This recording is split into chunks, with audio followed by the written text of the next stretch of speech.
Assalamualaikum warahmatullahi wabarakatuh. Selamat datang di channel Obor Malam.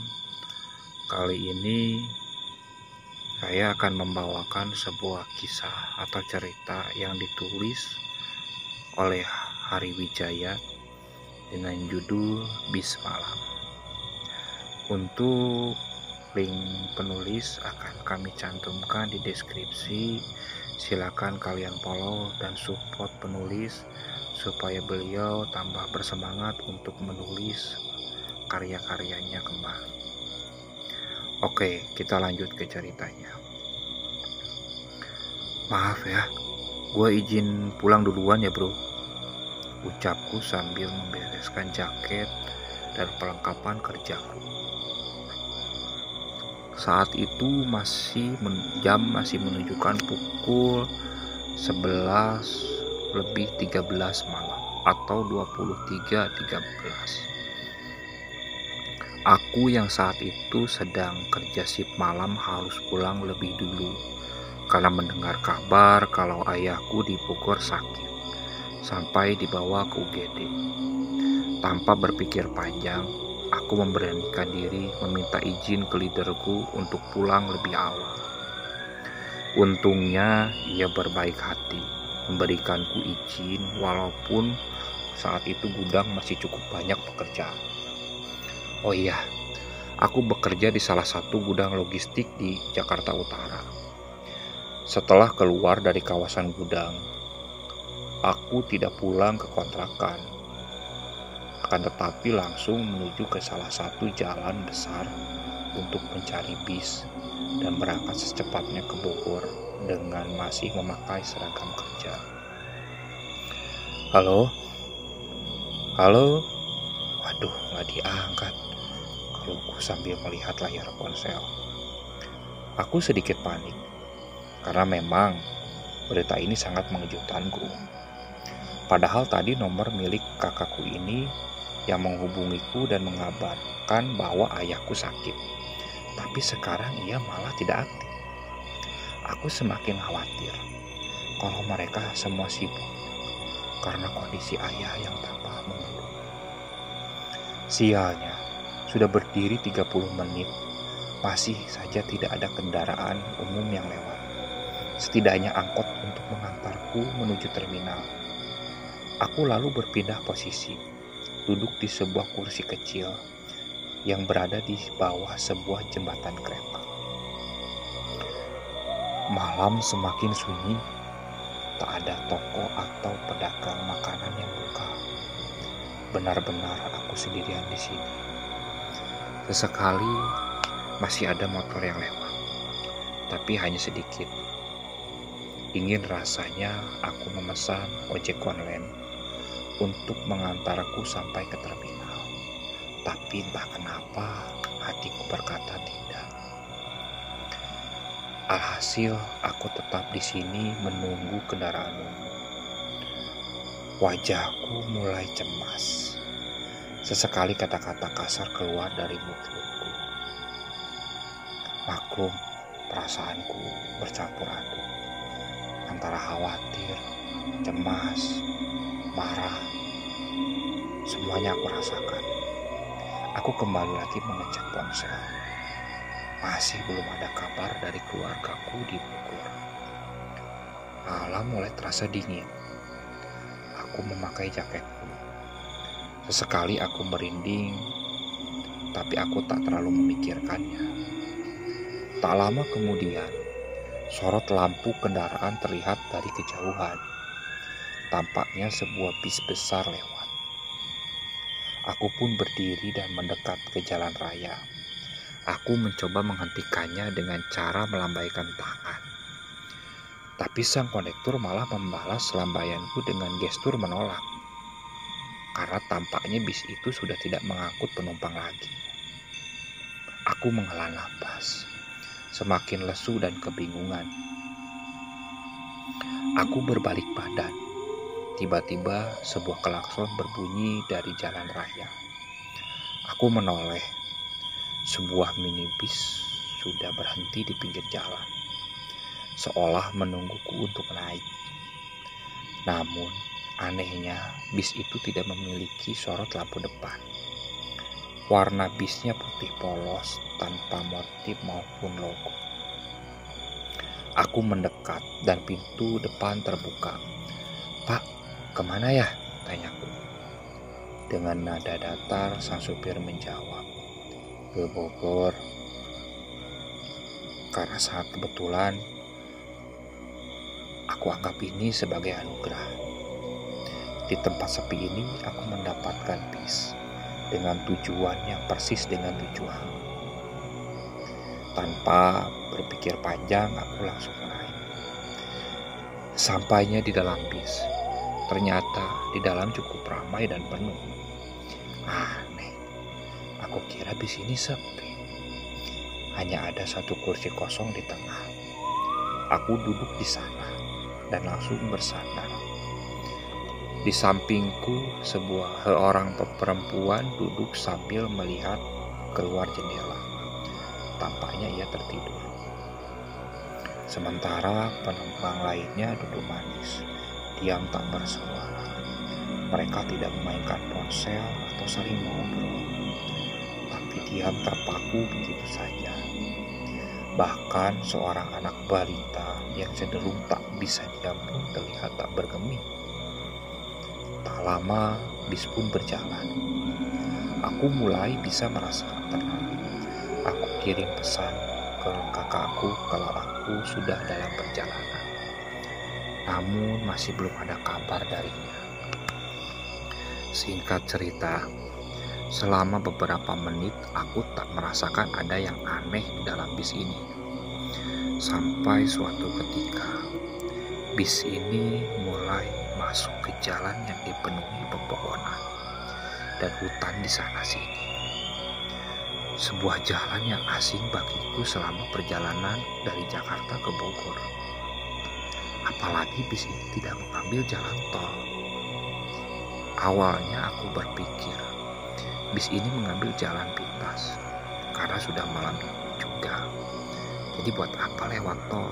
Atau kalau ada banyak jalan pintas yang seperti ini, ya itu masuk akal. Aku kembali bersandar, menjamkan mata dan mencoba tidur, walau sebenarnya perjalananku tidak jauh. Saat memejamkan mata itu, aku mendengar suara rintihan dari samping. Ya, dari samping perempuan di sampingku. Aku memejamkan mata dan menoleh ke arahnya, karena ia menghadap ke jendela dan rambutnya yang panjang. Aku jadi tidak bisa melihat wajahnya. Tapi aku mendengar rintihannya, sepertinya ia sedang sakit. Suara rintihan itu mulai berubah menjadi suara napas yang sesak dan tersengal-sengal, seperti penderita asma. Aku semakin khawatir, apalagi saat ini sedang musimnya virus menular. Aku pun memegang bahunya dan bertanya, "Mbak, gak apa-apa?" Tanyaku penasaran. Tapi ia tidak menjawab dan masih dengan posisi semula. Aku berpikir kondisinya amat tidak bagus. "Maaf ya Mbak." Aku berinisiatif untuk melihat wajahnya. Aku menyingkirkan rambut-rambut yang menutupi wajahnya. Belum selesai menyingkirkan rambutnya, tiba-tiba ia menoleh dan langsung menatapku. Wajahnya pucat seperti mayat. Tatapan matanya kosong ke arahku, dan kedua buah kapas terpasang di lubang hidungnya. Persis seperti mayat, mulutnya terbuka dan mengeluarkan suara rintihan, sekaligus suara sesak seperti tadi. Aku kaget dan hampir terjatuh.